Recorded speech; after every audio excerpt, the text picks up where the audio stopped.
Welcome to The Informant, the podcast that talks about anything and everything. We cover from sports, religion, politics, social, you name it. I'm your host as ever, Doc McLeod. So without any further ado, let's delve right into it.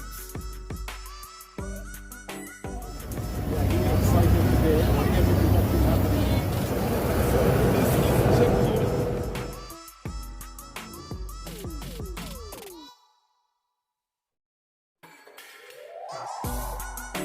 Good day, my good people. Once again, I say, I hope you're having a good day, regardless of where you are. Whether this could be daytime to you, it could be evening time, or it could be morning time. Just know that I've passed my greetings unto you. I've just come from church. While it's in church, obvious we are praying for our nation. We don't just talk about these things, we pray for our nation. The information I bring unto you is information that is fed to me by the active players within the political circles. Not on a hearsay basis, but at the very same time, having been told of certain things, I also have got to pray about it. Then I also understand things from my spiritual side. I might not be the greatest prophet or the greatest man of God that you might have come across, but the little that God uses of me, right, as he says, we all know and prophesy in parts. The little I know pertaining the issue of Zimbabwe, I make sure that I have to put it before the Lord and make an outcry unto him that our nation our nation's blessings manifest, and we be the recipients of the manifestations of the blessings. Right, I have got quite some news here. This one you need to sit back, relax, and give yourself time. Listen very carefully. I'm going to bring what I call the dirty side of politics. This will help, number one, the sitting president's cane. Number two, the astounded or the highly shouted M31 movement led by Comrade Bombshell Geza, who seemed to be the frontier of the Vice President VP Chiwenga, which we can confirm because of what our Honorable Manize said. That's his new name. I'll tell him, I'll text him and say, you are now called Honorable Manize. He's always talking about that, you know. No, we love him. we love him. But when he does something wrong, we always talk about it. We don't hide anything. That's what I like about this channel now. We just tell it as it is, and after that, we go back to normality. I also want to be talking about the person of Sengezo Shabangu. People don't really know who he is, you know? And I've actually requested that I get his number, which is going to be passed on to me. I think until he confirms, then definitely I'm going to be having his number before the day end today. I want to have a chat with him because obvious, if he knows that his number is coming to a person like me who's talking about everything, he still needs to trust me to tell people the truth about certain positions. Very soon, after all these presentations, I want to think I should come to that point where I'll have their confidence for me to bring them up and talk to them openly while these people hear the conversations. The only thing that I will do is to block the comment section when I'm talking to them, because there are some people who are very disrespectful. Instead of giving individuals opportunities or chance to hear them explain themselves or air their views, then you can comment from other channels that would have shared the content, but not on this platform, because I don't want to mess my relationship with anybody. At the very same time, I've also stepped into the VP side, and I'm getting their side of the story. I've got it all written here. Let me tell you, there's now, when I say the dirty side of politics, things that you're going to hear are going to disturb some people, but it's also going to empower a lot of people. Then the decisions have to be made from such information that I'm sharing right now. This information, you don't get it fronting on many stations. It's only through the trusted people. And I'm so privileged, and I thank God for that. I'm so privileged to be one of those people who are very much vested in getting access to this information. Listen, I've got my paper right on my knees so that I don't miss a point to what I always discuss with them. It's not like I didn't hear it, but at times I don't want to skip any point for the benefit of the nation, People, Zimbabweans are everywhere. We have got almost 14 million Zimbabweans stationed right in Zimbabwe. We have got Zimbabweans in South Africa, Australia, Canada, United America, you name it, everywhere. We are now all over. I want to believe we are now there. By the way, I think we are now there. Right, let's get right into it. The four sides of the politics in Zimbabwe now as it stands. I said the four sides of the politics in Zimbabwe right now as it stands. Listen to this. There was a time, I know most of these journalists, those who do investigative journalism, I know them. Some I know them personally. Let me just say I know all of them, most, if not most of them, I know them personally. I know the media houses personally as well. I've also engaged with the bloggers. I now know, I'm starting to know almost all of them personally. If I don't get to know you, you can inbox me. Definitely, I'll respond to those that I know, but not just every person, because obviously, the whole inbox will be cluttered. But here are the four sides of the specs. There are the four sides of politics in Zimbabwe now as it stands. There was a time when Simba Chikanza, who runs the ZimI, people know Simba Chikanza. I know most people know that he can be aggressive when he's doing his journalism. He can be very aggressive. He will not let you go. And he can even provoke you to anger if you're not used to dealing with one kind of a journalist. I remember one time Simba Chikanza called the First Lady of Zimbabwe, Mama Auxilia Mnangagwa. People would testify to what I'm saying now. Simba is always aggressive, and Mama said, Simba, manangu, nditoro mai vako, ndakangofanana na mai vako. Pese paunofona, paunonditextira uchindituka, ndinenge ndichizviona zvangu, but ndingaite sei ndiri mubereki, ndendingoti mwana. That was the first time people heard Mama Auxilia Mnangagwa, the First Lady of Zimbabwe, speaking to the aggressive journalist Simba Chikanza. How did you think it ended? I'm going to bring it up here. This is the place for all the truth without hurting nobody, but correcting wrong narratives. They spoke, and I heard Simba actually apologizing. No, Mama, it's okay, I'm sorry. And then they continued with their conversation.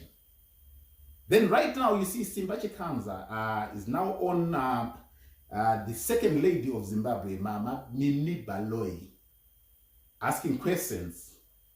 Is she not placed by the Mnangagwa side to down the VP?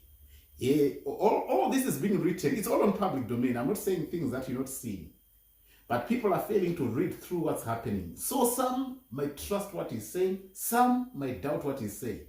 But it's always good to get now the person of Simba Chikanza to be coming so that we discuss about these things pertaining to what I've heard, so that people are well positioned when it comes to information. Simba is a good friend of mine. I have no problem with Simba. The honest thing is I haven't got any problem with anyone. I can only have a problem with you if you don't know me. But the minute you come close to me, my peace is contagious. You also become peaceful. We talk, you laugh, you joke. That's what life is all about. This life is too short, so we have to enjoy it. So expect that I reach out to Simba. I've said it openly on here. I'm going to be reaching out to Simba Chikanza and making sure that if possible, he comes, then we discuss one or two things.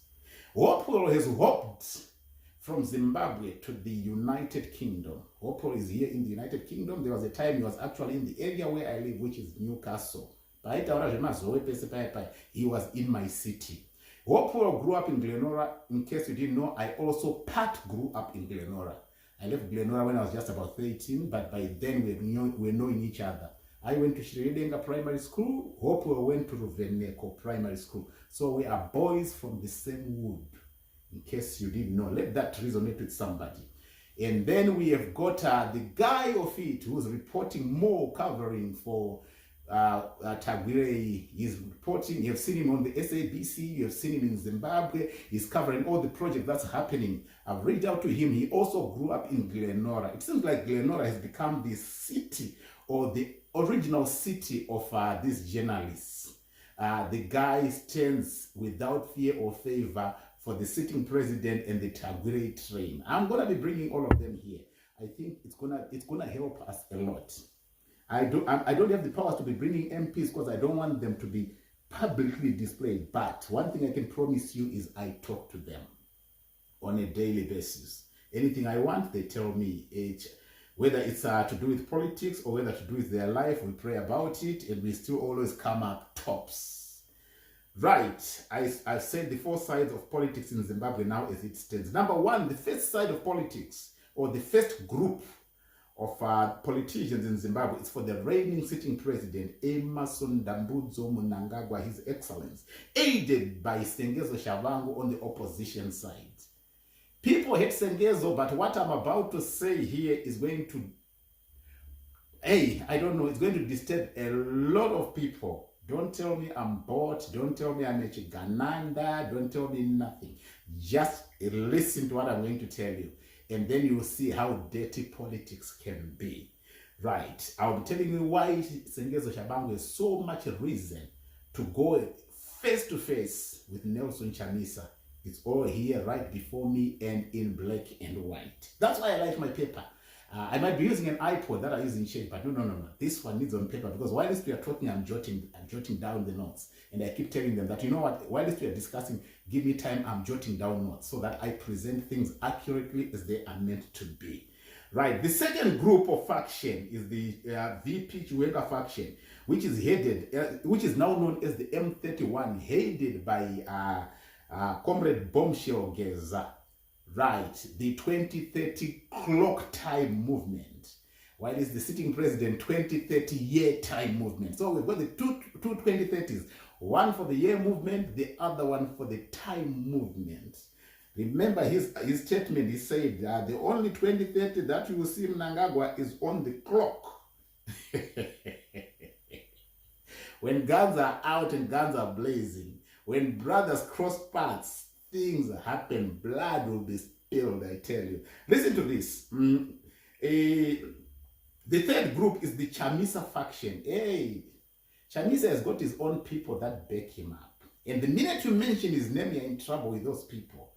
But I don't know why they don't want their leader to be introspected.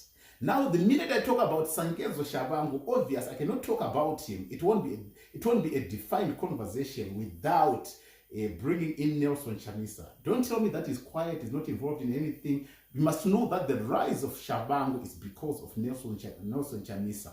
Were you ever told what happened? You were not.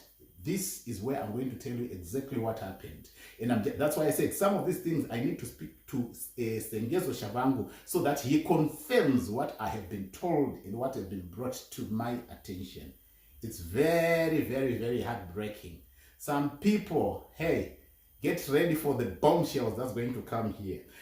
Group number, so we've got the Chamisa faction, which is also aided by foreign business people who run businesses from across the globe, and most of these people are Zimbabweans. Some have got businesses in K agents. Everything is documented. It's interesting how the intelligence get all this information.